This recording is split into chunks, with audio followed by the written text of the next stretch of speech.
इस पक्ष पर अपना पक्ष जो है प्रशासन ने रखा है। अखाड़े भी कुंभ अर्ध कुंभ के दौरान त्रिवेणी संगम से 500 मीटर से भी ज्यादा, लगभग 1 किलोमीटर पहले ही सबके रथ रोक दिए जाते हैं। आप 50 फीट भी चलने को तैयार नहीं थे एक संत के रूप में, जमीन पर रथ समेत नहाना चाहते थे, तो ये तो कम से कम तीर्थराज प्रयाग जी को ये स्वीकार्य नहीं था। एक प्रश्न है। जहां तक शंकराचार्य पद को लेकर विवाद है, तो ये 2013-14 में कहते हैं कि इनके गुरु ने वसीयत किया, उस वसीयत के आधार पर ये अपने को शंकराचार्य होने का दावा करते, और इनके गुरु ने 2020 में एक प्रतिष्ठित चैनल को इंटरव्यू देकर के ये कहा कि मैंने कोई उत्तराधिकारी नहीं बनाया है, कोई वसीयत नहीं की है। तो प्रश्न उठता है, या तो गुरु झूठ बोल रहे थे या चेला झूठ बोल रहा है। और दूसरे कि सुप्रीम कोर्ट ने पुरी के शंकराचार्य जी के शपथ पत्र के आधार पर इनके अभिषेक पर रोक लगा दी।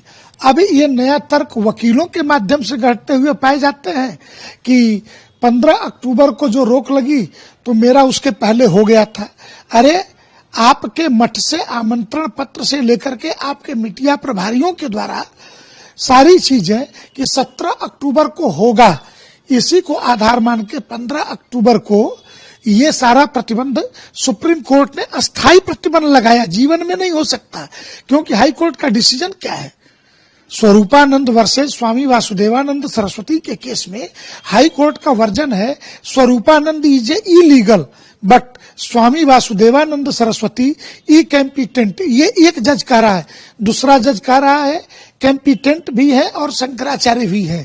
तो और ये विषय जो आज कह रहे हैं कि कोर्ट कौन होता है बताने वाला कि शंकराचार्य कौन होगा, तो ये मुकदमा याद रखिए आपके गुरु स्वामी स्वरूपानंद जी ही कोर्ट में लेकर के गए हैं। ये मुकदमा 1953 में पूज्यपाद इस ज्योतिष पीठोद्धारक स्वामी ब्रह्मानंद सरस्वती के ब्रह्मलीन होने के बाद से ये मुकदमा कोर्ट में लेकर के जाने वाले जबलपुर सिविल कोर्ट से फिर ये प्रयागराज सिविल कोर्ट को ट्रांसफर हुआ। पूज्य शांतानंद जी, ब्रह्मानंद जी के उत्तराधिकारी शांतानंद जी के बाद विष्णु देवानंद जी, और वर्तमान में गद्दी पर स्वामी वासुदेवानंद सरस्वती जी विराजित हैं। और सुप्रीम कोर्ट से में ये केस पेंडिंग है और सुप्रीम कोर्ट के द्वारा आपके अभिषेक पर पूर्णतया प्रतिबंध है। ऐसी परिस्थिति में स्वयं को स्वयंभू शंकराचार्य कह के कभी किसी पूर्व मुख्यमंत्री के दरवाजे पे जाके कि सीएम नहीं बनाऊंगा तो चैन नहीं आएगा, कभी किसी उद्योगपति के दरवाजे जाकर के बैठ जाना, कभी किसी उद्योगपति के शादी विवाह में जाके शामिल हो जाना, अशास्त्रीय कृत्य करना। और जितनी बार भी मेरी जानकारी में 3-4 बार ये इनके ऊपर लाठीचार्ज हुए हैं और 3-4 बार हमेशा इन्होंने बटुकों को आगे करके बटुकों के ऊपर खेलने का प्रयास किया है।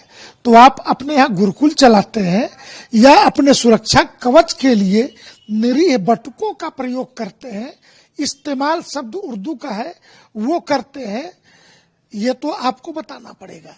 और जहां तक प्रश्न है कोर्ट का, तो सुप्रीम कोर्ट से आप पर प्रतिबंध है, आप शंकराचार्य नहीं हैं।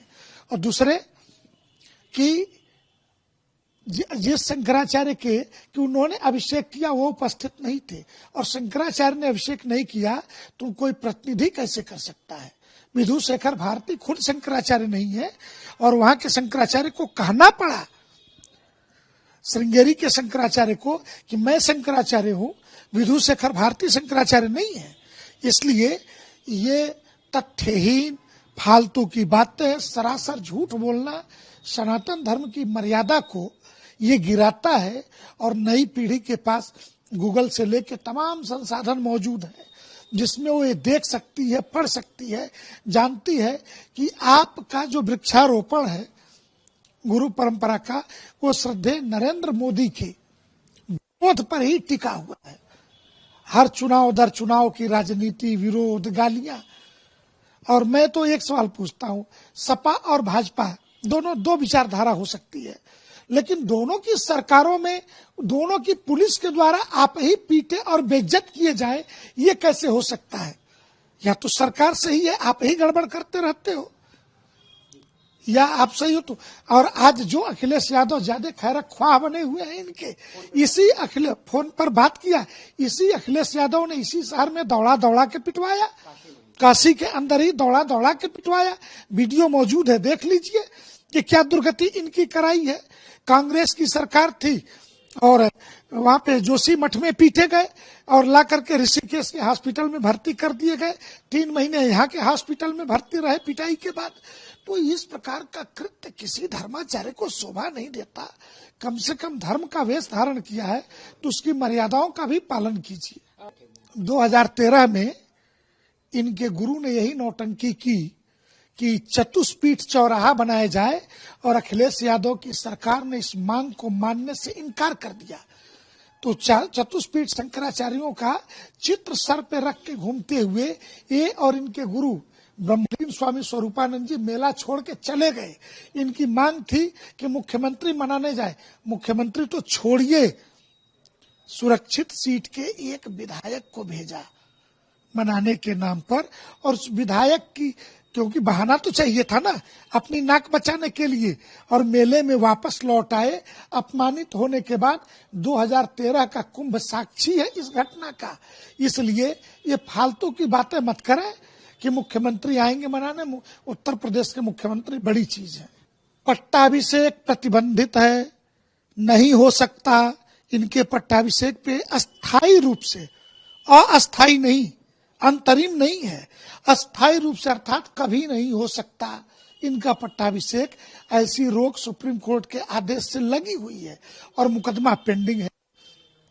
तो ऐसी परिस्थितियों में जो सुप्रीम कोर्ट का स्टेटस है वो सामने है, और स्वयंभू सुप्रीम कोर्ट का अवमानना करते हुए अपने नाम के आगे शंकराचार्य लिख के घूमना, निगेटिव पब्लिसिटी में बने रहना, सुबह से शाम तक योगी मोदी को गालियां बकना, सबको लाइसेंस जारी करना कि फला हिंदू है, फला नहीं है, फला को मैं सन्यासी नहीं मानता, ये सुबह से शाम तक यही धंधा चालू है। दोनों के पीठ ज्योतिष पीठ का शंकराचार्य कौन है इसको लेके, तो ज्योतिष पीठ की 1-1 इंच भूमि पूज्यपाद स्वामी वासुदेवानंद सरस्वती जी महाराज के कब्जे में है, उनके पास संरक्षित है। ये परंपरा है।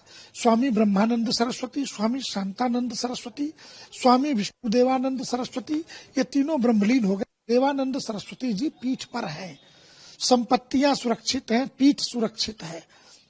और ये 2 लोगों के बीच मुकदमा था और इस पर हाई कोर्ट की टिप्पणी थी कि स्वामी स्वरूपानंद इज इलीगल। जिस तिथि से वो शंकराचार्य होने का दावा कर रहे थे उन तिथियों में सुप्रीम कोर्ट के आर्डर से स्वामी शांतानंद सरस्वती जी पीठ पर शंकराचार्य के रूप में विराजित हैं, ये हाई कोर्ट कहता है। इसलिए इनकी नियुक्ति या इनका बैठने का दावा करना ही अवैध है, इनके गुरुजी का ही अवैध था। तो वो उस अवैध होने को इन्होंने सुप्रीम कोर्ट में चुनौती दी। और हमारे चूंकि दोनों जजों में मतभेद थे, एक जज ने माना, जस्टिस सुधीर अग्रवाल ने, कि इनकम्पिटेंट है, लेकिन दूसरे जज ने ये साफ साफ कहा कि नहीं, वो सन्यासी भी है, कम्पिटेंट भी है और वो शंकराचार्य है। पहली बात कि सभी मीडिया के बंधुओं से मेरा करबद्ध निवेदन है, वो मणिकर्णिका नहीं है, वो जलाशयन घाट है। मणिकर्णिका तीर्थ है और जलाशयन मुर्दों को जलाए जाने वाला घाट है। ये घाट 18वीं शताब्दी में ये विकसित हुआ जहां पे चिताएं जलनी प्रारंभ हुई। अब इतना मीडिया ने महिमा मंडन कर दिया मणिकर्णिका जलाशयन घाट के बारे में। इन दोनों घाटों के बीच 100 मीटर से ज्यादा की दूरी है। मणिकर्णिका तीर्थ है हमारा, जहां हम स्नान करते हैं। गंगा के आने से पहले भी मणिकर्णिका कुंड था, तीर्थ था। भगवान शिव पार्वती वहां निवास करते थे, उन्होंने उसमें स्नान किया है। गंगा मैया बाद में आई है काशी में। इसलिए मणिकर्णिका तीर्थ और जलाशयन घाट का घाल मिल न हो, और जब इतना महिमा मंडन होगा तो देश विदेश से लोग मुर्दे लेके यहाँ आते हैं जलाने के लिए। तो क्या घाटों का विकास नहीं होना चाहिए? और घाटों के विकास में जो पुराने पत्थर होंगे, भित्ति चित्र होंगे, उसे मढ़ी कहते हैं, मणि नहीं कहते हैं। मढ़ी कोई टूट गई तो दोबारा जब सुंदरीकरण होगा तो नई मढ़ी बन जाएगी। कोई प्राण प्रतिष्ठित मूर्ति तो थी नहीं। ऐसी मूर्तियां जो शोभा के लिए लगती हैं, अगर उसमें से कुछ एकाध मूर्ति और आप एआई से जनरेट करके मंदिर के तोड़े जाने का कि सीधे सीधे प्रचारित करेंगे तो ये कैसे चलेगा। और झूठ के आधार पर धर्म के क्षेत्र में ये काम नहीं होने चाहिए।